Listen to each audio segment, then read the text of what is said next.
2009 Honda Fit. No steering wheel controls, no horn, none of the buttons on the steering wheel function. Let's fix that. Now this repair is going to be specific to the Honda Fit, but this diagnostic process is going to be a broad range for pretty much any vehicle that you're working on. You can get a general gist of how I'm doing this, and it really doesn't take any special tools to find out this stuff's bad. So 2009 Honda Fit, we got the key on in the ignition. This is a manual, so I'm not starting it, I don't really need to, but ignition's on. As you can see, we have no horn, we have the radio on here. I have no volume control. As you can see, I'm hitting the button now. No volume control, no channel control, nothing. Now I'm a little confused, maybe somebody out there knows, but this is a manual Honda, but it has paddle shifters on the steering wheel, so that's a little odd to me. I don't know if I've seen that before, but pretty much if you guys have good fuses and you check all your fuses and everything, and you have a steering wheel with buttons like this, there is a little wound up coil behind the steering wheel, and it's called the clock spring. Some people list it as modules and other things like that, but clock spring would be the general term that any mechanic, or pretty much anyone's gonna know that works on cars. They'll know what you're talking about. And when your clock spring breaks, the clock spring is what allows you to make your full turns, and it winds up this little cable. It's like a flat cable, and it's like a spring. That's why they call it a clock spring. But that houses all your wiring for all your controls for your steering, your horn, your airbag. That's another tail sign, is that you have the airbag light on all the time on this. So right away off the bat, we can tell that the clock spring's bad in this, because we have no cruise control, we have no horn, we have no steering wheel controls at all, so it's likely broken. And at 240,000 miles, it probably broke from the years of turning this way and that way and so on and so forth. So let's get to repairing this thing. You can see here, I just unboxed our new clock spring. This is what it looks like. This one, for this specific model, I went by VIN by calling a dealer, and I found the part cheaper somewhere else, but this part number, OEM part number, is 77900-TK6. So that's going to be our part number for this specific vehicle. If you guys are going to order this part, you need to double check your VIN and make sure that it matches up to your VIN when you order the part, because many, whether you have a base model or like a premium model, there's, some of them are not going to have steering wheel controls, some of them are, so that is important. Make sure you do that. Now, before performing any kind of repairs, especially anything electrical, you should always disconnect your battery, especially if you're doing anything with airbags. You want to disconnect that battery and let it sit, and let any kind of capacitors discharge. So we're going to isolate and disconnect that negative cable in the battery, and we'll go from there. Just a standard 10 mil wrench to disconnect this battery.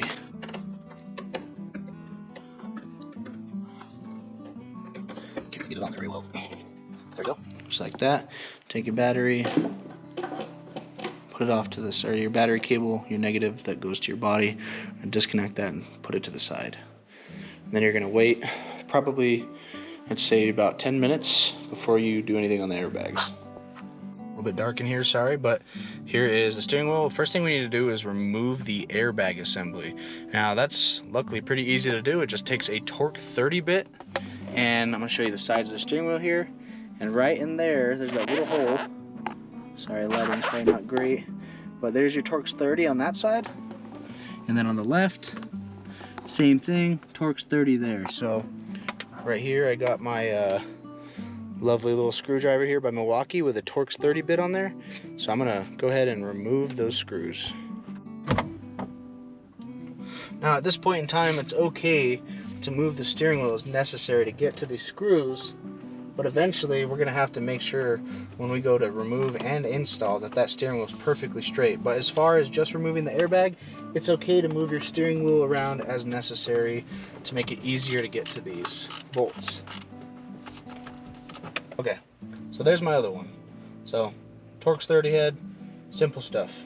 We're gonna confirm that the tires are straight, which obviously they're not gonna be because this is turned. So you can turn your steering wheel multiple revolutions while the tire's not straight, so you want to make sure you're on the right revolution, and this is completely straight. It's going to make life a lot easier down the road. So let's look at the tires, and I can't see, so okay, so tires are turned to the left, so we go to the right, and that should be dead nuts on. So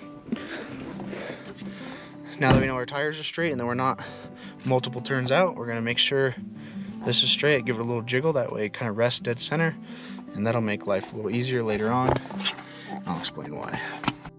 Hopefully you guys can see me okay, but now that we did that, we should be able to grab this airbag and gently pull it out, which once we do that, we're gonna come across these two connectors here, and I'm gonna show you how to remove these.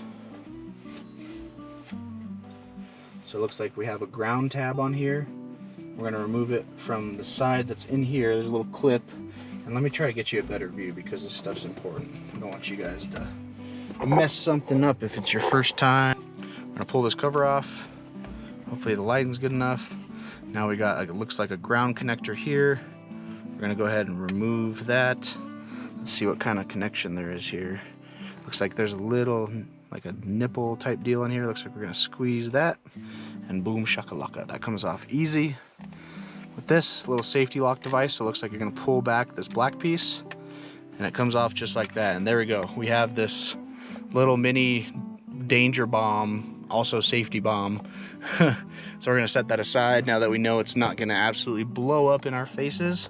And here is what we're left with. So what you are gonna need is, that looks to be a 14 millimeter. So we're gonna grab a ratchet with an extension and a 14 millimeter socket. It can be deep or short, doesn't matter. Let's go get that. Okay, standard 3/8 drive ratchet, approximately 6-inch extension. That way we clear the actual steering wheel when we're trying to loosen this, and then a 14, and we were right on the 14. Now what I'm gonna do here is I'm gonna jam my knees up a little bit into the steering wheel to keep it from spinning, and we should be, see, that was so easy.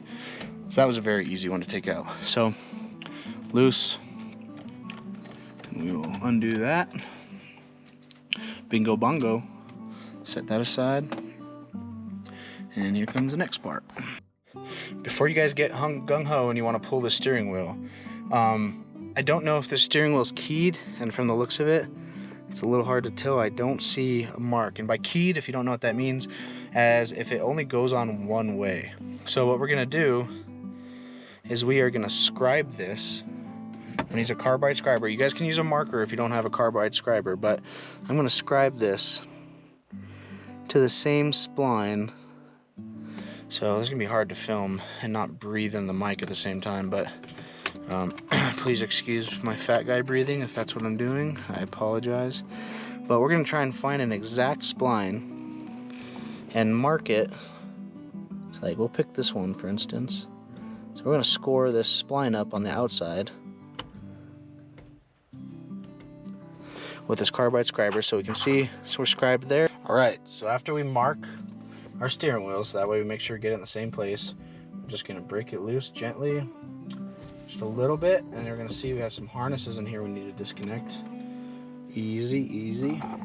Don't get gung-ho, because if you damage this stuff, it will cost you money, and the point of this video is to save you money. So, look in here, we have a harness there, and we have a harness there. Those are connected to your steering wheel controls, and they are going into the clock spring. So you can see there, we point with my pick. You can see there we got a squeeze tab on the bottom that needs to be pushed up, so we'll grab that one first, push up, give it a little pull, good.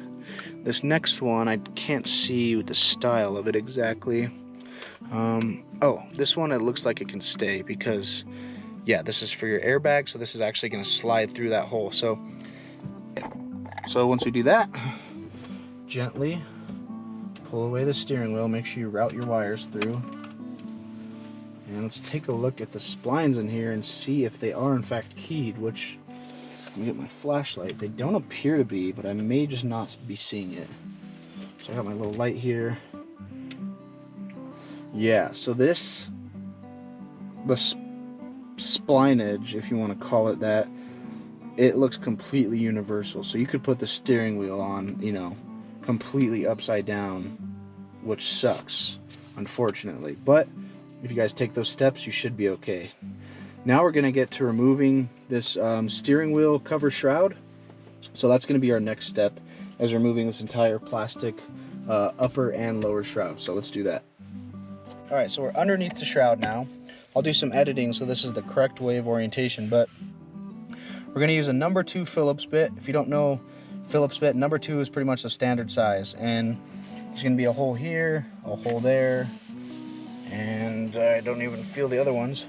So we're going to go ahead and remove those, which I can't see because I'm in such a weird spot. So we got one right here. So let's remove that.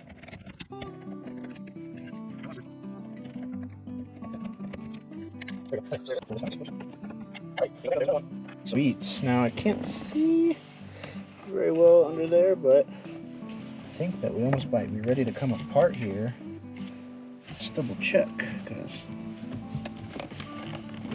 when you're working on this top part, there's these 2 little tabs here that go down and in like that. So when you remove it, you pretty much are going to pull it up like that and then pull up. Just be gentle with it, don't break it, don't force it. If you got it in the right spot, it'll come out. You can see a screw.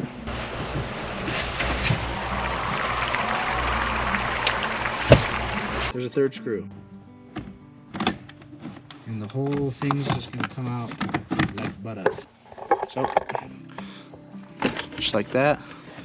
You might have to pull the lever actually to the adjustment to get it out, to walk it out, and boom, just like that.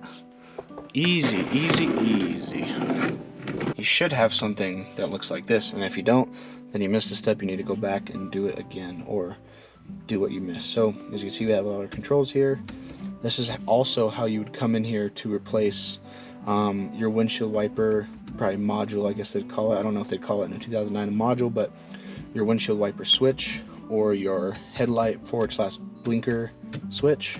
You'd be doing the same process to replace that stuff. So where you're going to remove the steering wheel module, but before we do that, we're going to compare the new and the old unit to make sure they're the same. So singular back here, singular connection, and in the front we have this one. So the way this is retained in there is these little clips. So here's a clip and here is a clip on the top, and these are probably going to have to be spread open, but first we need to remove this connector. On the back of it here, we're going to disconnect this, pushing down on the tab, pulling out on the connector, and it does not want to go. That sucks. Okay, we're going to pull it out first. So we're behind the steering wheel, and we're going to grab this bad boy right here, pull it out of the back of the clock spring, and then this is plasticed in. So we're going to slide, I don't know if you saw that, it happened a little fast, but we're going to slide this forward off of the retaining tab here. When you go to remove this thing, you will notice there's this tab on the bottom. Now you can get a tiny screwdriver and gently pry on this tab, and once you pry on that bottom tab out a little bit, you might have to get under the steering wheel to see it, but you can pop the bottom out, and once you get the bottom out, you'll be able to move the whole thing. It might kind of snap at you a little bit because it's tight, but I already just loosened this one up, so just like that, we're off. So pretty much here, reverse order of operations. We're going to make sure our plug is in the back. We're going to slide this tab where she belongs, which is right here. We're going to slide to the back like that. And this harness is going to go in. We're going to hear that good old click. And then this, I think, harness will lay over that way. So we'll kind of squeeze that flat just a little bit. All right, so now we have that ready. This clip there, we start our clock in. Excuse me. Now we're going to throw in our... throw in our bigger shell. So when you're now, these are connected to the top end. We're going to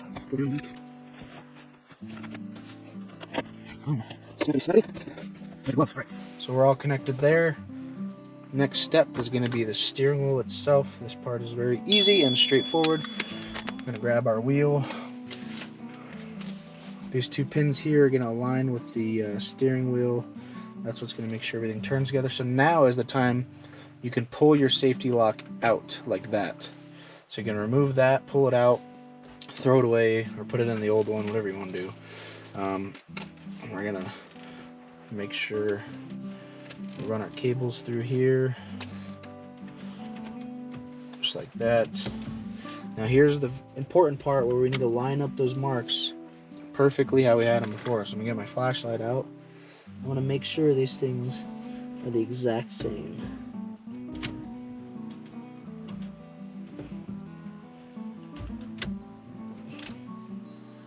which we are on the exact same spline, so we're money. Now we're gonna tighten our main bolt down for the steering wheel. Now, because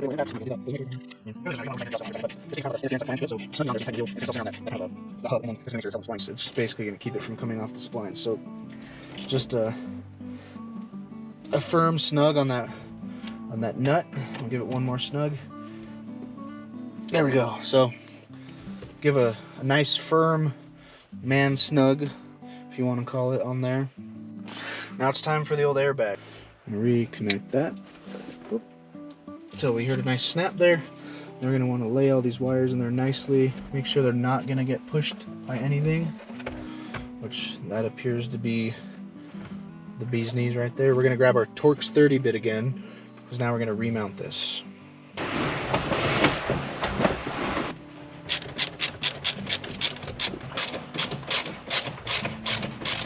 Alright, now it's time to reconnect the battery and test how things go. You will need your radio code when you start this thing up. So it's going to want a radio code. Just like that, radio.